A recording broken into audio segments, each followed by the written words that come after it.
Good afternoon, good morning, good evening, everyone, wherever you may be, and welcome to the UK and Ireland Radical Race Series Week 10 here at Oulton Park. My name is Daniel Handover, and joining me in the commentary box this evening is a new face to Absolute Sim Race. It is Mr. Dom Bessel. Dom, how are you doing this evening? Ready for some iRacing radical action? Yeah, very ready indeed. It's going to be a fun one. Pleasure to join you for the first time. It's going to be exciting. I'm very happy to be here. Radicals and Oulton Park, that's a fantastic combination for sure. Absolutely, it's going to be fantastic stuff as always. We've seen some great racing from the UK and Ireland Radical Race Series, and it's always a pleasure to have them spice up our week, I think, to be fair, because we've seen some very, very good racing. Bit different though this time as well. What we have actually got is we've got an extended race, okay? So it's going to be lasting around, well, near enough double the length of what we normally had for the first half of this season due to popular demand from the last week of Sebring. Great racing at Sebring, a mandatory pit stop as well for all of the drivers, so that's one thing they will have to take into consideration. And I think, Tom, to be fair, that actually puts yourself, or when you actually, on circuit, having that mandatory pit stop, it opens up so many more doors, I think, is the best way to put it, doesn't it? Because you've got so many more opportunities and options to be able to go in and actually, well, I suppose realistically you can do whatever you wanted to a certain degree, can't you? Yeah, within an extent. Of course, on a normal race, if you're within the battle, you have to slug that out the entire time. You have to deal with the race you've got. But with that mandatory pit stop, during that race, if you find yourself getting caught up with traffic, maybe with someone that you think is slower, you're battling with someone, you can bail out of that very early. Take that one pit stop, get yourself into clean air, carry on, and it adds an entire new level of complexity to these sort of races. With that one stop, it's a strategy that everyone's going to have to think of, and obviously we just introduced it. So some people may get caught up with that. Some people might even forget, to be honest. I wouldn't be surprised. But we'll soon see, and just adding that extra level of complexity is going to shake up the field a fair bit, I'd assume so.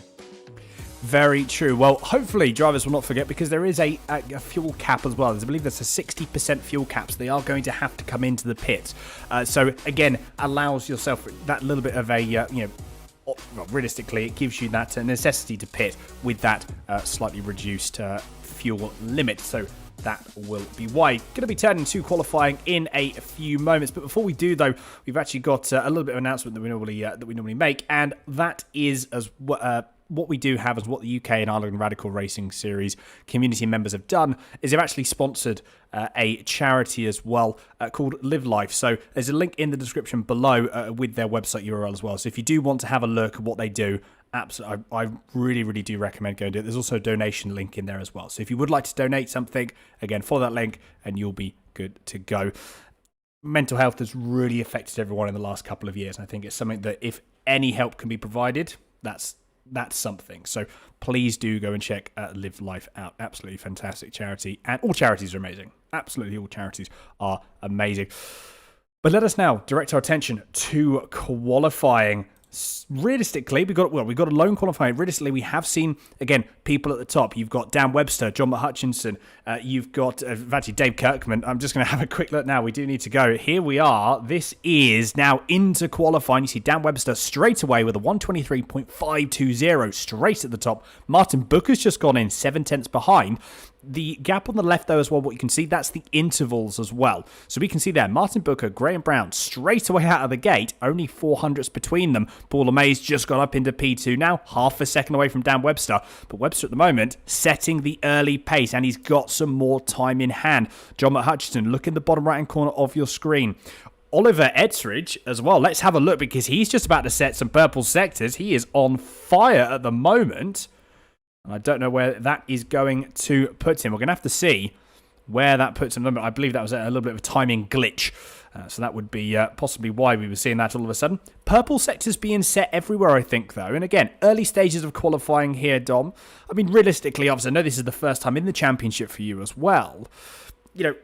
I won't ask you as well, who do you think is going to be on pole? But, in regards to the gaps that you can see there, do you reckon that they're actually going to close up more as the qualifying continues? Yeah, or one would like to hope so. I can see there, Dominic there, just bridging that gap and a solid lap from down there to start off with a solid 8 tenths gap there, but you see his rivals there already starting to cut that in there. It goes quicker, and Simon now takes that top spot. So it's going to chop and change as the session goes on. The track's obviously going to improve here and there where it can. Obviously, it's a single qualifying. Everyone's on their own. So if they make a mistake, they only have themselves to blame here, which is, I guess, a nice thing. It means you're on your own and you can do your own thing. But if you make a mistake, it is really your own fault.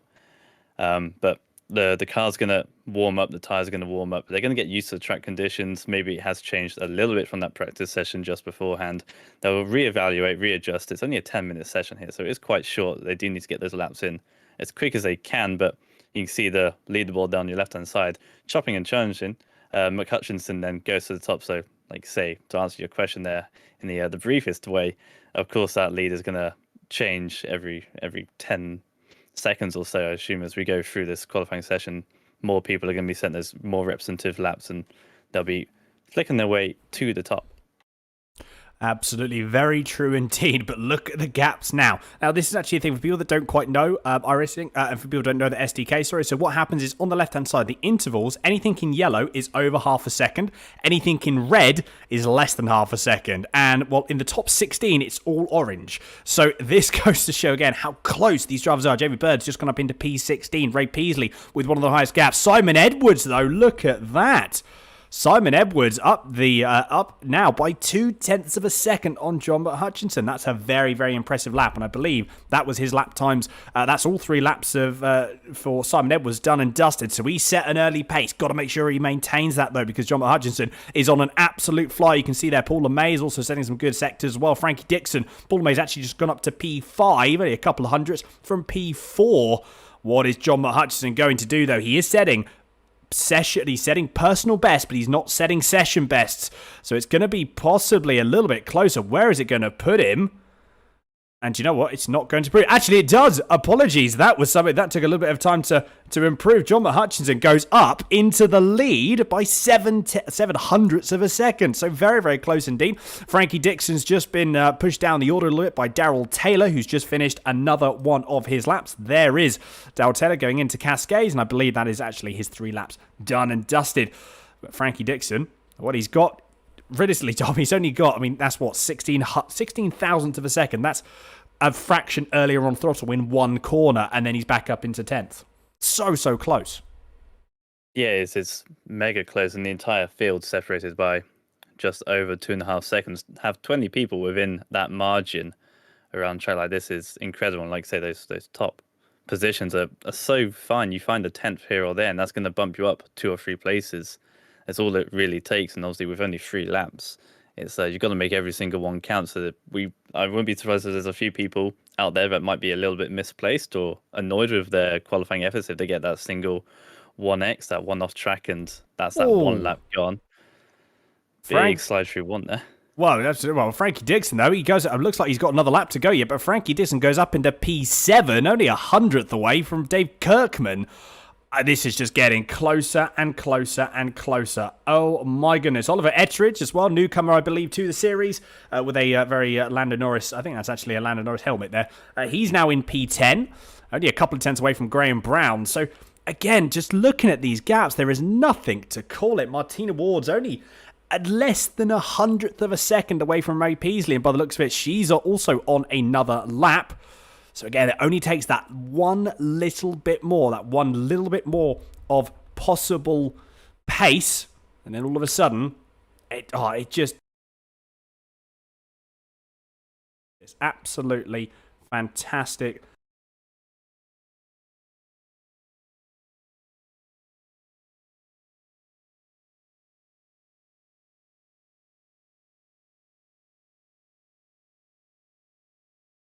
They're all so close, and with 3 laps to do it, it's a no mean feat for anyone to get themselves onto pole.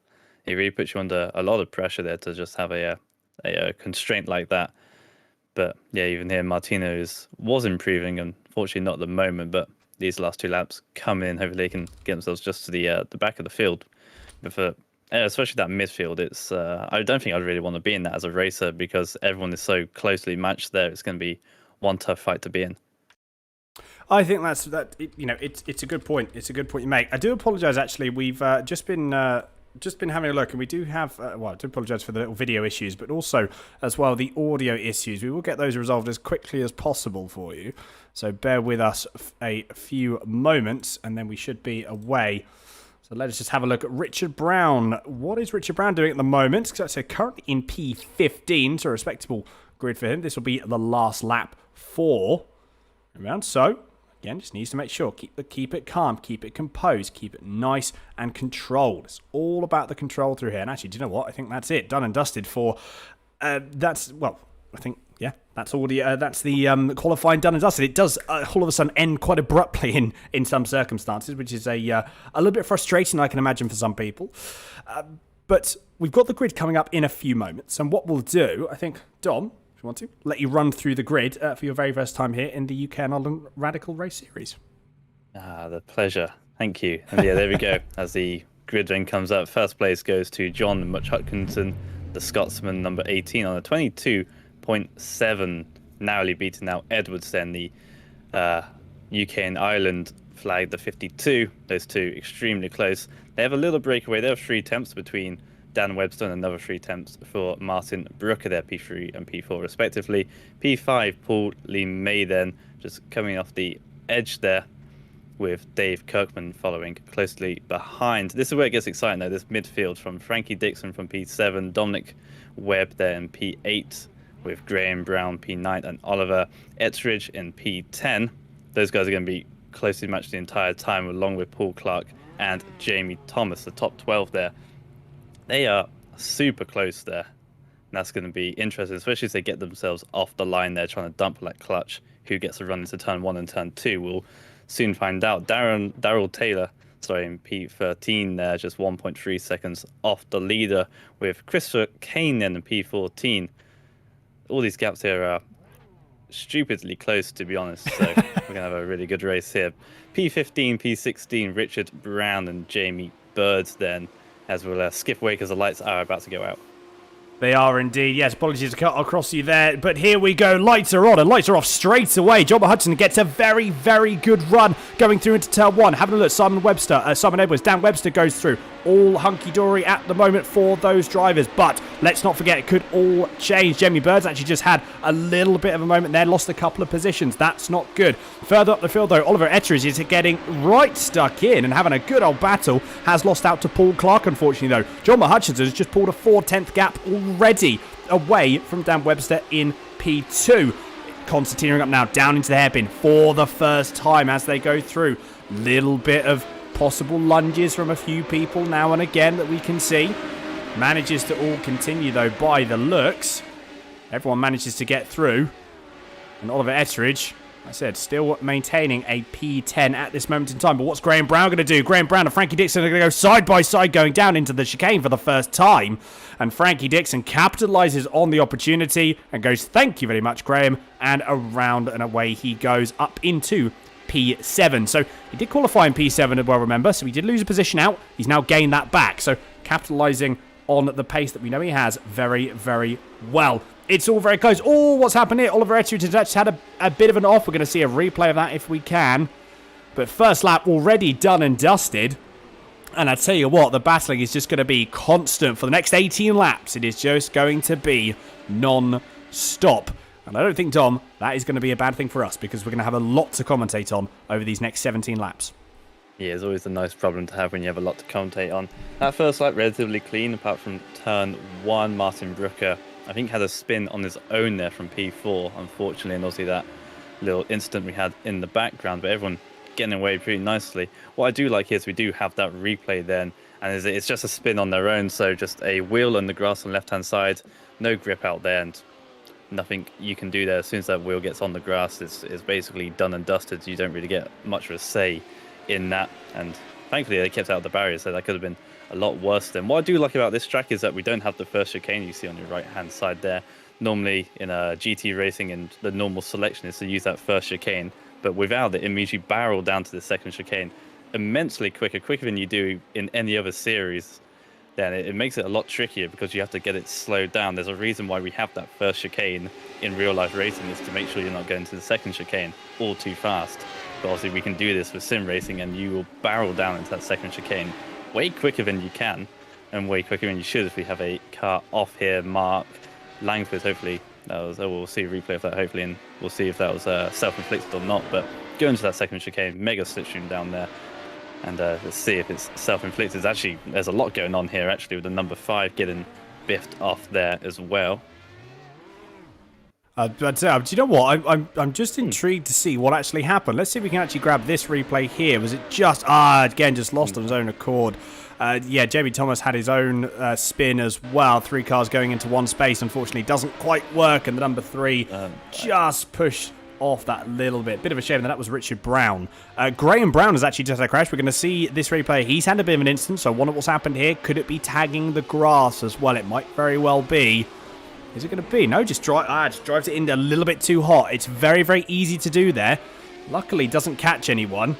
And unfortunately, though, what he does have to do, he has to wait for what feels like an eternity for him to make sure that he doesn't, fair play, though. Didn't try and come on the track too soon. Allowed everyone to go through and then continued. Bit of a battle down here as well, though. You've got Oliver Etheridge that we can see there, and then Graham Brown, then Mark Langford not too far behind. So this is a good little battle for a good little scrap a little bit further down the field. And then you got 3.3 seconds from Oliver. Jamie Top, Graham Brown, so he's going to have a move possibly, and Oliver doesn't make it stick, but he gives it a good go though. Wow, that was close. Fair play. Graham Brown's on an absolute mission at the moment. We see Oliver getting a little bit wide there. That's going to cost him. You can see in the delta, look in the bottom left. He's already catching up. Graham Brown has got some pace at the moment. He's really going to want to try. Backs out of it, though, going into the latter half. Again, this is the only problem as well. When you're this close to another car in front with the radicals, you lose a bit of downforce, and that's actually a very tricky thing to manage. You've got to be nice and controlled and make sure. And again, there as well, that's where the lack of downforce doesn't help the situation. And it's a very, very tricky thing to try and manage. But Graham Brown doing a very, very good job nevertheless. A little bit further up, though, just having a bit of a notice. Simon Edwards has maintained this gap now. We did see after the first lap, it was about 8-9 tenths of a second. It's now dropped down to about half a second, realistically. And bear in mind, there is another lap. There is a pit stop to go with as well. Both Simon Edwards and John Hutchinson are switching side by side. They're just trading fastest sectors almost every single sector. I think this is going to be a battle, to be fair, Dom, all the way down and all the way through the order. This is going to be great. Keep an eye on this at the end of the race. Yeah, we'll see how this plays out with the strategy. Like you say, that one mandatory pit stop, how they go about that. The top 4, in fact, are all they're all equal distance to each other, 1, 2, 3, 4, as they go through that double right-hander. So if they're all locked in a pace right now, obviously it seems like these 4 are the class of the field at the moment. They pulled out a 5-second lead over Dave Kirkman there in P5, so they are charging away at the moment. So one of these 4 isn't going to end up on the podium tonight. You'll see in which one of those 4 we'll soon find out. But with that one pit stop, you've got to figure out when you're going to do that. Are they happy to sit in this train at the moment? We're already on to lap 5 here out of 18 as we get a quick replay here of Dominic Webb then looking to the inside, has that covered, looks to the outside. I'm going to look it through there with a mistake there from the ATA. Oof. Number 20, Frankie Dixon, getting involved in that as well. I think Dave Kirkman tried his best to keep it in check. Unfortunately, did very well to actually keep it out of the tyre barrier on the apex of the left-hander. But it just unfortunately just that little bit too hot into the corner, and that was going through the Hislop chicane. So a little bit of a shame there, but managing, like I said, to stay relatively out of trouble. So I think, whoa, that was close. Graham Brown is still trying to get past Oliver Etheridge, but can't quite manage it, and that was a very, very close bit of contact. Wow, my goodness. I doubt we're going to be able to get a replay of that, but what? That was so close. Again, great driving from Oliver to maintain that, because that was probably a hefty hit at that sort of speed, but he goes up the inside. Can't quite make it stick. Trying goes around the outside. Can't make it stick there either. I wonder what it's going to be. Nope. Still managed to go all through. And yet again, Graham Brown can't quite find a way past. It's tricky. This is one of the narrowest circuits, but down the inside, is that too deep there? Yes, it might be a couple of wheels on the dirt. Gets it stuck, though. Loses it through the exit and loses one place. May lose a second one there down the inside. Maybe another move is downside the inside too there. Excellent move there the... It's all kicking off here in the latter stages there. But Mark Langford down the inside of 2 there into the final corner. That's probably move of the racer already. It was a brave move. It was a very, very brave move. Unfortunately, Oliver Etcheridge just getting a little bit, that wasn't probably Graham Brown just getting a little bit caught up. He will have damage though, which is why he's come into the pits. Realistically though, I mean, if there's any place to crash just before the just before your possible pit window opens, and also just before the pit entry, not a bad thing, I don't think, to be perfectly honest. So realistically, I mean, manages to keep that all nice and in check. And I said, definitely could have been worse, I think is the best way to put it there. Definitely was the best way to put it. Martina Ward has just had a little bit of an off that we can see what happened here. Again, going into the Hislop chicane, or just tagged the brakes, manages to keep it going, but possibly will lose a position. And I think, yes, that was a position lost to Ray Peasley and possibly even Michael LeMay as well. So not ideal. Chris Kane's having a bit of a look and having a bit of a battle with Daryl Taylor. And do you know what? I think that's actually possibly a move. No, I think it was Chris Kane actually defending from Daryl Taylor because nothing's coming up on the event tracker. So Chris Kane still managing to maintain a P8 position. Had a bit of bad luck, unfortunately, has Chris Kane the past few rounds, but I'm not going to, I'm not going to say anything. I'll wait till after the race. I will absolutely wait till after the race. Incidentally, just having a look at fastest laps between John Hutchinson and Simon Edwards, and they were identical.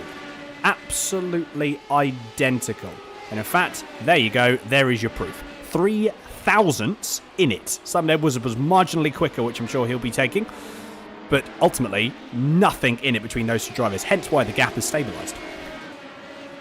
Yeah, 3 thousandths of a second. What's that? A couple of centimetres or something between the two. It's you might as well not even bother at that point. It's stupidly close there. Jamie Thomas coming into the final corner, and this track is it's a tricky one. This, and yeah, big power slide on next. It does well to hold the car, to be honest. There just slams on the brakes and makes sure that the event doesn't get worse. Typical old school British track, this one. Narrow, it's fast, it's tight, and there's a lot going on here. These SR3s are quick, very quick indeed, and they do have downforce. It is a downforce car, but not as much as a prototype car. So it's really tricky with these, with a lot of power and some downforce to match it, but not an incredible amount. But when you do peel off the speeds, especially into that final corner and also into the chicane, that speed comes off, the downforce comes off. These cars change characteristic quite dramatically through turn 1 down through 2 and 3 here. Downforce is still quite high. They're really nice to drive through these corners, but as soon as that speed comes off, they're a different animal entirely, and trying to make that work is very difficult, especially whilst in the dirty air. It is a very tricky car to tame, possibly down the inside into the hairpin. It's an attempt, but got a long straight now. Well, exactly, yeah. You've got to set yourself up in the correct position. That's the key thing as well. It's a bit of blame from Chris Kane's car that we can see. Daryl Taylor's really, really having a look. You can see now where the downforce, this is where the downforce does drop a little bit as they go in. That was close, I think, from Richard Brown. That was very close. This is turning into be a little four-way battle here, because if Chris Kane and Daryl Taylor, Chris Kane has a bit of a moment, that's going to open the door for Daryl Taylor. And there we go, round the outside. Chris Kane's going to have to hold it. He's going to have to be brave onto the brakes. Meanwhile, Paul Clark is just sailing off away into the distance. And that is going to be, yes, Chris Kane has to concede a position to Daryl Taylor. Might even have to concede a position possibly to Richard Brown and Dom Lang-Webb. It depends if he can keep the composure. Might try and have another bit of a look. Oh, that was late on the brakes from Chris Kane. But manages to keep it in check. Great battling through here that we can see halfway through the race. And no one really has taken the pit stops as of yet. Apart from a few people that we've had due to incidents that we have seen. Speaking of incidents, Mark Langford's had another one. What is going on here? What has happened? I don't think it's another one, actually. I think it's possibly the first incident that we've seen from Mark Langford. Is it going to be just tapping the brakes? Oh, that's a tricky one. That's such a shame. That's easy to do. That's so easy to do there. I've done that more times than I care to mention. Richard Brown's actually just got past Dom Lang-Webb. Nope, they're still battling and still in order. I don't know if you've done that, Dom, but I've done that several times. Several times indeed, and especially on other sims as well. Donington's another one to name, but they're there in real life, so you can't really argue with the game for having them there. They're annoying little pieces of meat there, but down the inside there from Frankie Dixon into the chicane. Just sent that one, I think.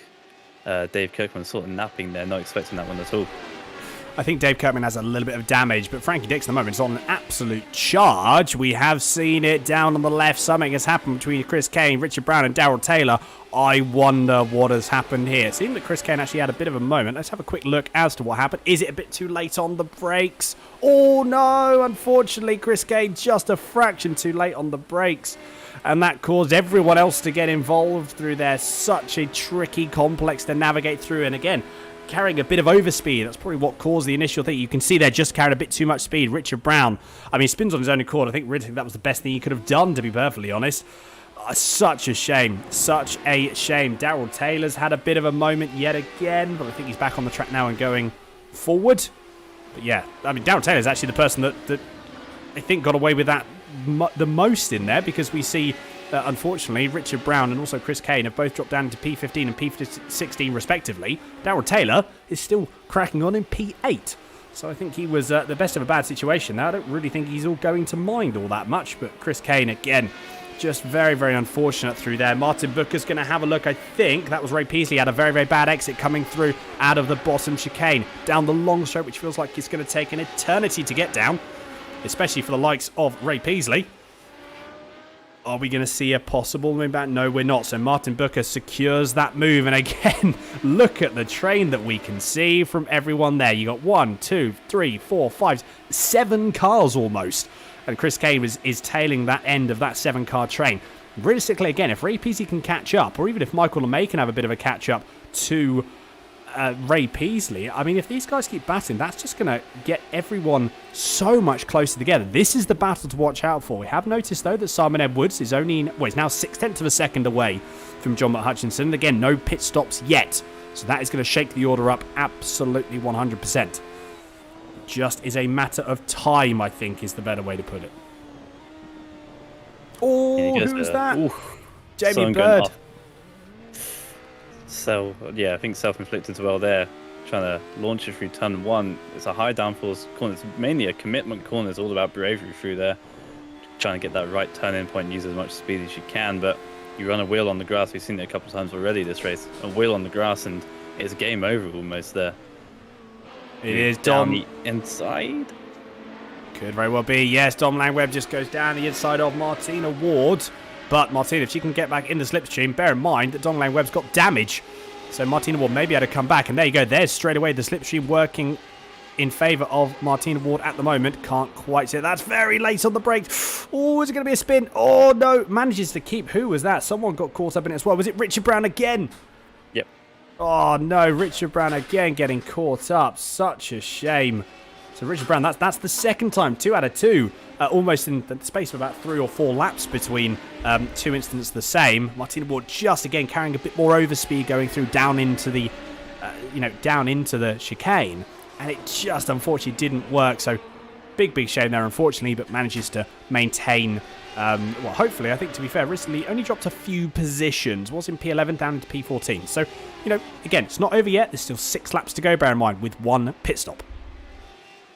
Yeah, and everyone who is out on track then still has that 1 pit stop to do side by side. Then background, you see a little bit of damage there on that white car on Dominic Lang Webb. A little bit of damage to the diffuser bodywork. So a little bit of rubbings going on here, which is it's not too bad. But yeah, you can see there a little bit of a not straight metal or carbon fiber or whatever these cars are made out of. Bendy carbon fiber. Bendy carbon fiber. It's good. Bendy carbon fiber. Yeah, a trait of iRacing. Unfortunately, there we go. There's Dave Kirkman just going to go up the inside. Not even going to need to really challenge it all that much. And I don't think that Dom Langweb can challenge it. No, he can't. Dave Kirkman actually slots back in to the normal racing line even before he gets down to the Hislop chicane. So realistically, that's Dom Langweb really hurting with that small aerodynamic. It's amazing how much of a difference it makes. It's on the rear of the car. You wouldn't think it would make all that much difference. It's surprising. Although role reversal now. So Dom Langweb, now he's got the toe. I think Dave Kirkman also got a bit of damage at the front, and he's also got damage at the rear, to be fair. I think Dave Kirkman's car's actually looking a bit more battered than Dom Langweb's. Goes to the inside, has to go round the outside, does Langweb. Is he going to get a cutback? If he can get the power down, he might very well do. He's got a good run. I just don't think it's going to be enough, though. Has to pull into the slipstream. Is he going to come out again for a late dive into turn 1? No, too far away at that moment. So Dave Kirkman manages, but he does get a slow exit going through turn 1. What is it going to be like going through Cascades? That's going to be the main cause there. If he can get a good run, I think Dom Langweb might not necessarily set himself up going into the hairpin, but instead might set himself up going into the chicane again. Look at the pace that Dom Langweb has got over Kirkman. This aero is really having an effect, and this slipstream is also having a big effect as well. Dave Kirkman goes a little bit faster into the corner. He's pulled a couple of tenths. Just ticking over half a second now. I think that's actually got him clear. I think, to be perfectly honest, unless Dave Kirkman can have an insane amount of late braking bravery. We see Martina Ward and Richard Brown having a battle. I wonder what's going to happen again going through. This could very well be, hopefully not a replica of what happened a few laps ago. Martina Ward's got the slipstream. Is it going to be? Not at the moment. No positions made back from Martina Ward as of yet. Oh, has a little bit of a moment there. Manages to keep it all in check, though. Just clipping the grass. Wow, that was close. Fair play. Dom Langweb has actually had a bit of an off as well. Oh, no. Chris Kane had a bit of a knock with Langweb. Oh, that's not good. I wonder if actually Langweb had a bit of an off before that. No, I think it's Chris Kane just got a little bit caught out with the pace that Langweb was going through. Again, possibly because of the removed downforce that Langweb is suffering from. But again, Chris Kane, he's got a fair bit of damage on that car as well. Yeah, all these cars here seem to be a little bit battered and bruised here, but like you saw there in that instant, taking those contradicting lines through a corner can really shape up. Obviously, the car behind wasn't expecting the car in front to go as slow as it did. Obviously, it wasn't taking the ideal racing line, had to scrub off a little bit of speed. Obviously, it's not going to help with that little bit of damage that car had. And like you said a moment ago, these cars are so susceptible to damage, right? Even the tiniest little bit and the car changes completely. It loses a lot of performance. Obviously, being an aerodynamic based car, as soon as one little device or one little wing flip or any part of the car gets pushed out of position to somewhere where it shouldn't be or just gets removed entirely, the car simply can sometimes just cease to work in the same manner that it does before. But it's tricky, unfortunately, these types of cars. But the racing's been good so far. It has been hard fought coming into the chicane here, and just maybe a little too hot there. And you see the rear wants to overtake the front there. There's a big rear wing on that car, but sometimes it's just not enough when you take so much entry speed into that corner. And obviously, you're going from such a high speed down to a very low speed very quickly. The chicane tightening on your second section. So as we go through the right-hander here, you'll see that it's open and then it comes in to the left-hander, and you have to use that left-hander to get yourself over to the left like they do there to swing back to the right. So you're scrubbing off a lot of speed through multiple corners very quickly there, and coming from that long straight is very easily done to just loop that rear around. Do you know what? It's actually a very good point you're mentioning there, because it is something that can actually be it's pretty difficult to manage. Like I said, you've got to take speed off all the way through that complex. You always have to get on the throttle a little bit later than you naturally think. It's a very, very good point there, because if you do drive the car too hard into even one of those sections, it just affects everything else. One thing I'm noticing, though, is both Hutchinson, Edwards and Webster are pretty much, look, they're even Stevens. All three of these drivers are around about 7/10 away from one another. Again, they're just relentless pace. Absolutely fantastic.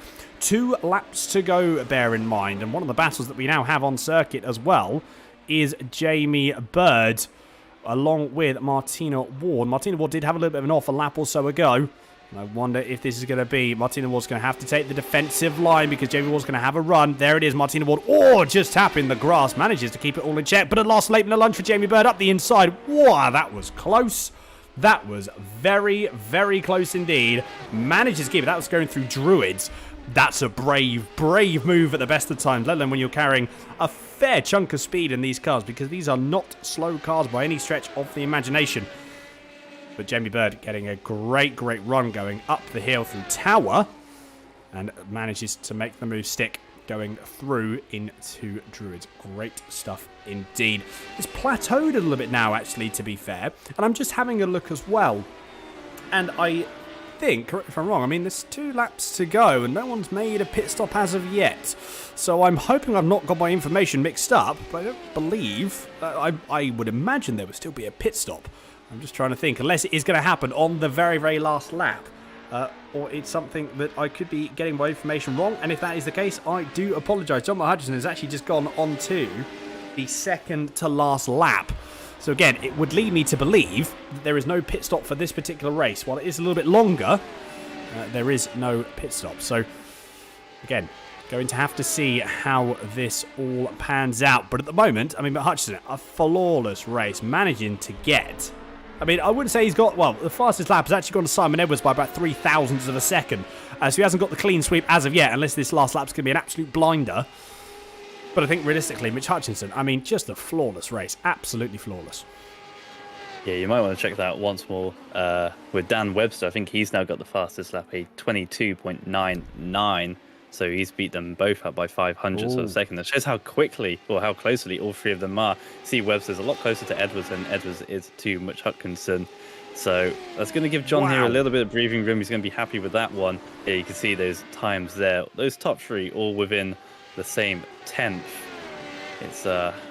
It's mega there, but Dan Webster's obviously going to have to look to get through Edwards here on as we go into the final lap. A bit wide there through the final corner. There's going to be a chance. This has to be the one chance that Webster's taken. You can see defensive already from Edwards. He's going to have to get to the outside. Maybe he can send it to the inside. He's not close enough into turn one this time.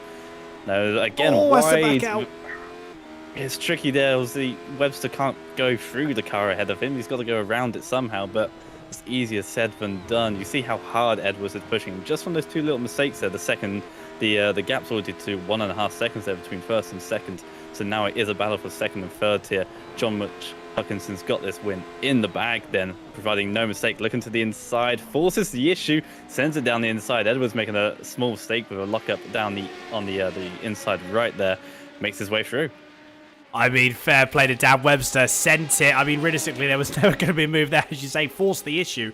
We know that Simon Edwards always runs his car a little bit lower downforce, manages to make it a little bit faster on those straights. You can see he did catch up again there, but to no avail possibly at the moment. Oh, Dan Webster's had a bit of a moment. Oh, that was a big slide. That's going to give Simon Edwards the run. He's got to have a move. He's going to have to give it a go. I can't see why he wouldn't.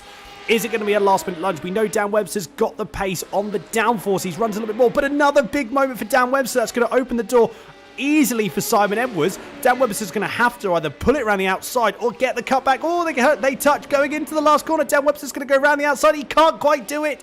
Oh, my goodness. And Simon Webster's going to be a drag race to the finish. Do you know what? Dan Webster still might. They're still touching. Oh, my goodness. Simon Edwards. We didn't even see John Hutchinson. He crossed the line miles ahead. But Simon Edwards managed to keep P2 after those couple of mistakes from... we've still got race to go. I need a breather. Here, Dom, you crack on.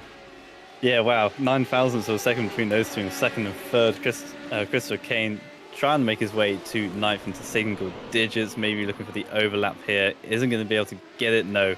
Even with the slipstream, it's going to be line and stun for these four here, 9th, 10th, 11th, and 12th then. They'll come across the line. But yeah, wow, second and third, that was unbelievable. Equal mistakes on both of them there. Edwards making that mistake into the hairpin, and then Webster through the chicane, and then out through that double right-hander. Jamie Bird will come across the line in P16 then. A lot of drivers will probably be a little bit disappointed with this race today.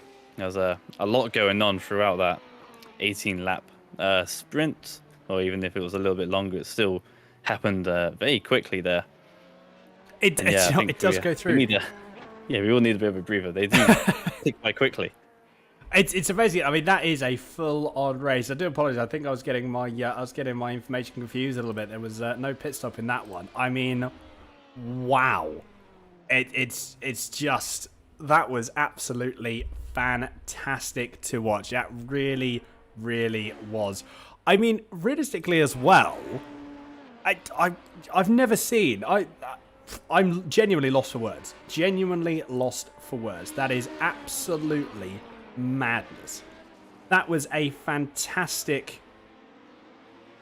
I just can't get over that. I genuinely cannot get over that. That was amazing stuff. Dan Webster and Simon Edwards. I mean, John Hutchinson is going to be like, thank you very much, chaps. Off I go. He's not going to be fussed about it realistically, is he? But Yeah, I mean, great driving as well. I think the good thing about this is, and the really, really good thing, and the nice thing to actually see, is they were both giving each other. There was a bit of banging, bit of touching as well, but main thing is they both gave each other a good amount of racing room, and that's the key thing there. You know, there was some really, really good racing and fantastic battling through. And I think regardless of where you finished there, and I think you probably agree with this on this as well, Don, is regardless where you finished, you're going to be happy with that result because you had such a good race. Yeah, sometimes even if you finish maybe lower down the order, you don't really care if you've had a hard race to get to that position, or you've had a good time battling with the people around you. Then really that's all that matters, as long as you walk away knowing that you earned that position by fighting as hard as you could. And like say between second and third there, Edwards and Webster, it was respect that entire lap. Obviously Webster sending it down the inside into the hairpin. There was room given by Edwards, even if it was slightly exacerbated with the lockup on that front right. There was still room given, then going all the way up, like say through Tower and then through Druids. There was always room there, and going down into that final corner, they were close, a little bit of contact, but no one squeezed one over, no one was crowding the other one out. And I think that's the same through all the drivers here. That there was obviously a few mistakes and a little bit of contact here and here, but none of it was done through any malicious intent or anything like that. It was just hard racing between everyone.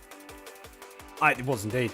It absolutely was indeed. And yeah, just fantastic stuff. Fantastic stuff to be able to watch. We do have a couple of interviews coming through, and one of them is going to be from our race winner, John Hutchison. We're going to bring him in a few moments. I mean, let's have a chat with him. I want to see from his perspective, because I'm sure that what he did, he saw everything in the background. He was like, cool.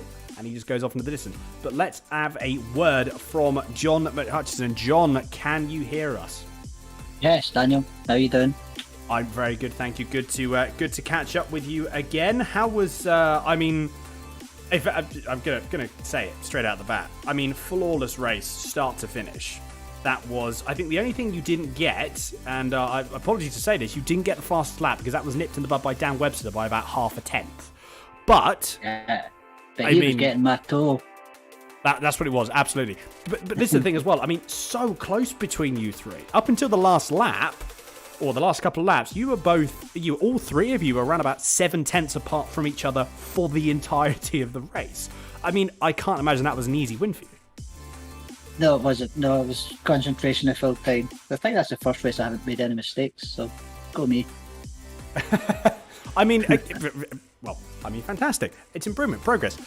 Yes. I think, what we noticed when we've spoken to Simon, we've spoken to Simon, we've also spoken with Dan, obviously yourself in these these interviews before. We know that Simon Edwards always runs a little bit, or it seems to be a little bit less wing. Simon's always very, very quick in a straight line, a little bit quicker than everyone else, just that little bit. From your perspective as well, like, how do you normally set the car up? Do you have a pretty neutral sort of balance? Do you like a bit more pace? Do you like a bit more downforce? Like, what do you normally run?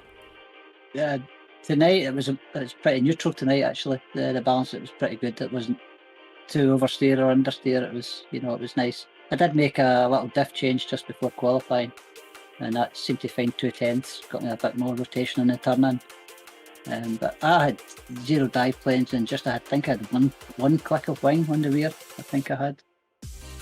Right. I don't know which Simon was running. I don't know if I was faster on the straights or no. I wasn't paying much attention. I can imagine there were probably other things on your mind. Yes. Probably other things on your mind. That was great. That was really, really good fun to watch. Thoroughly enjoyed watching that, as always. John, before we let you go though, as always, anyone you'd like to give a quick shout out to? Yeah, I'm going to give a shout out to my daughter, who's getting married next Thursday, so I won't make the race next Thursday.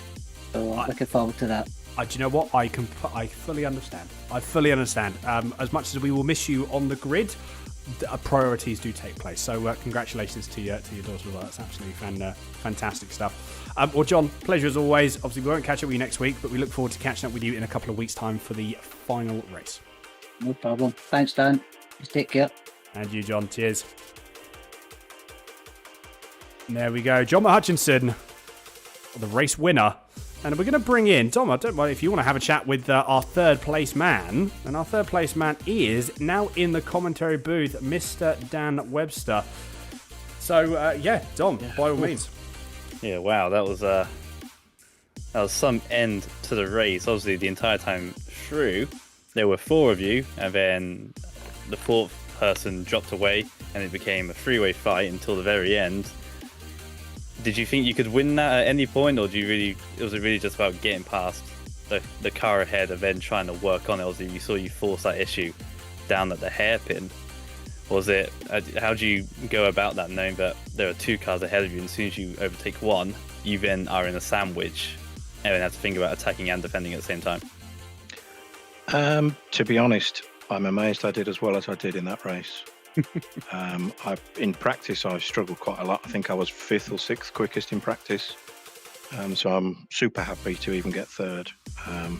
The 2 guys in front were, I think we all had pretty much identical pace, and it was virtually impossible to pass unless somebody made a mistake. So yeah, just happy to finish, really. Yeah, well, you'll be happy to know you did have the fastest lap of the race by about 500ths or so over John. Not all enough, 3 of you so at the top. No, not enough. Maybe not. All 3 of you were within the same 10th in terms of fastest lap. So it was mega by all 3 of you. But making that move down the inside at the hairpin on that final lap or penultimate lap, how does your mind shift? Obviously, unfortunately, at the end, you did lose that once again to Simon by the skinniest of margins. But once you made that move, how does your mindset change to thinking? Because at that point, John had already gone. You 2 fighting allowed him to go. So you have to, you can't win this, unfortunately, anymore. So your mind obviously has to look back to what's behind you now. I could see that Simon was struggling with his tyres a little bit. So, I didn't stick a nose up the inside. I just went to the inside in the hairpin, and he drove out the way, which was nice. Yeah, gave it to you. And then, to be honest, I thought I had 2nd in the bag, but I think my tyres were possibly just on the edge of going off as well. So I lost the rear a little bit through Druids, and Simon got a run on me, and he got the place back. Yeah, just a teeny mistake like that, and you managed to have that nose there on the inside. But it was fair all the way between 2, a little bit of contact going through that penultimate back straight, but it was fair all the way. It was really enjoyable to watch, in all fairness, watching you 2 go there. But like it was fun. You've done better than you expected, so that's obviously a positive to take, and you were in contention to win that entire race long, so you got to be happy with that one. Yeah, definitely. I'm definitely racing for the championship now, so I was just trying to get as many points as I could. So yeah, quite happy with that. Of course, we have 2 more rounds to go, I believe. I think it's 2 more rounds, right? Yeah, I think so. Yeah, yes, 2 more. So going towards the dying stages. Then I'm not quite sure where we're at next, but wherever it'll be, we'll hope to see you then, and maybe you'll be able to take that next step on the podium, and maybe for the finale, you'll take that final top step of the podium as well to round it out. Yeah, hopefully I'll try and do a bit better next week. I mean, to be fair, Dan, that was still a pretty good showing. Yeah, no, it was better than I expected, so I'm not disappointed at all. But yeah, I'll still try and do better anyway. No worries. I mean, just final thing for me, actually, Dan, as well. We've spoken about this before. How was the setup? Did you find, because we were looking at it in the last final stage, it seemed that Simon Evans again was just that little bit quicker in a straight line. Did you find that as well? But you were better through the corner complexes again, Yeah, marginally. I think the straights aren't really long enough for the lower wing setup to make much of a difference. But I could tell that my tyres were hanging on better than Simon's. Right. So yeah, there was very little in it, to be honest. I don't think there was much in the setup at all.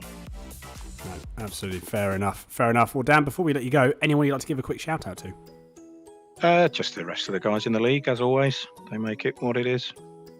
Absolutely. They do indeed. Well, Dan, pleasure to catch up. Congratulations again on P3. And we Cheers, look forward thank you. to seeing you next week. Yep, see you next time. Take care. And then final, we've actually just had, jumping in, final quick word with our 2nd place man, Simon Edwards. Simon, can you hear me? Apparently not, because he's now. Oh, we're back. Yeah, oh, I can. Sorry. There we go. There we go. Brilliant stuff. Sorry, you jumped away. I was like, I didn't mean to upset him. We're back. Good stuff. It's because I'm in VR and I'm using the controller and I clicked away. Gotcha. No worries at all. Well, Simon, I mean, you'll see when you watch the broadcast back, I got a little teeny tiny bit excited with those last couple of laps. I think as much as obviously it wasn't ideal from your perspective because of, obviously the issue that you did have and those couple of sort of like small little mistakes. I mean, what was the cause of that? Dan was saying you reckoned your tyres were going off. Was that the case? Were your tyres just lacking a little bit? Yeah, I've been pushing on John's wash the whole race, so I was just eating those front tyres. Every time I got really close to him, once I got down to about 0.4 a couple of times going into the chicane, I just had no grip. And then that last lap, it's my mistake really, but it was because I'd had a much reduced grip than I would have expected at the end of the race. Normally I've eaten the rears a bit when I've done a race run, but I'd eaten the fronts there. And I was a bit worried when I was braking down the inside of Dan on that last corner that I might just go straight on, but I managed to get on the inside. I know Dan thinks I've bumped him coming up to that corner, but I didn't experience that my end. I did squeeze up to him, but I didn't feel like I bumped him. Yeah, I think from us, that while there was a little bit of contact, I think it could have been something. It was very, very marginal at most, the contact that we saw. I don't think there was a bump on the actually pushing forward, but again, different camera angles sort of portray different things. I mean, yeah, again, just amazing racing. I mean, 900ths. There were 900ths in it between yourselves in that towards the over the line. I mean, really, that's probably one of the closest finishes we've ever had in this series at the moment since I've been broadcasting. I mean, going into the last two rounds, obviously you're still well within that sort of title fight. I mean, what's the game plan going in? Oh, just race by race. Yeah. I'm not going for the championship. I'm not quite good enough in this car. I mean, sometimes I flatter with my lap times, but my racecraft isn't up to these guys at the moment in this type of car, and that's why I can't push through the wash at the moment, because I just the other guys are much better at that than me. But that's just experience. I'm having fun. I've run the same setup with a click or two for the last 3 rounds, just to challenge myself to see if I can run the same setup for both fast tracks in Sebring and this track here with much more corners, and it's pretty fun. And I've got the setup quite down now. But on that last lap, I thought once I'd made the mistake, I thought, oh, that's it. I'm third now. But to see Dan wiggle a bit. Is it Druids, those two right-handers? Druids, yes. Yeah, the two really fast right-handers. Yeah, to see him wiggle in the middle of that, I thought, oh, that's it, I've got it. Or I've got next to him at least. Yeah, so I was amazed to get back into second. No, I'm sorry that Dan feels the way he does, but I've had my bad luck this season, so it's evened out. Well, indeed, like I said, last 2 rounds, again, anything can happen. I'm sure it's going to be fantastic racing either way. Simon, pleasure to catch up as always. Anyone you'd also give a quick shout out to before we wrap up? I'll give a shout out to both John and Dan there. They were obviously both on the pace. John just didn't make a mistake apart from one little minor one that let him get me close at one point. But well, when I say close, I mean I could see him a bit bigger. So just for that racing there, just for the fun. Yeah, and you guys, of course, always you guys. Thank you very much, Simon. Much appreciated. Much appreciated. Well, Simon, take care. We look forward to seeing you in hopefully similar or better circumstances next week. Yeah, great racing as always. Well done. Thank you. And there we are, Dom. That is it. We are going to have to wrap up, unfortunately. I mean, first round, your first ever experience with broadcasting with Absolute Sim Racing and also with the Radicals as well. What were your thoughts? I feel like I've been dumped in some weird alternative universe. There was so much going on there that you see sim racing and real racing, and it's exciting for sure. Like, and there's pockets of excitement here and there in most races. But this was just flat out the entire time. I barely knew where to look for most of that. That was, I think I've been shoved in at the deep end for sure with the amount of action we've had. But hopefully they continue that for the next and final rounds in the coming weeks. But yeah, I've had a lot of fun tonight. Brilliant stuff. Well, it's been a pleasure to have you with us. But yes, that is it. We are going to have to wrap up, everyone. Thank you all. Thank you to everyone for watching as well. It's always a pleasure to have you. Again, to the drivers as well, and the UK and Ireland Radical Race Series for getting us involved and allowing us to broadcast this amazing series. It's absolutely fantastic. As well, broadcast link for the Live Life charity donation in the description below if you would like to donate. So please make sure you do, and you do check them out. Fantastic charity, as all charities are absolutely amazing. But until next week, everyone, take care and stay safe.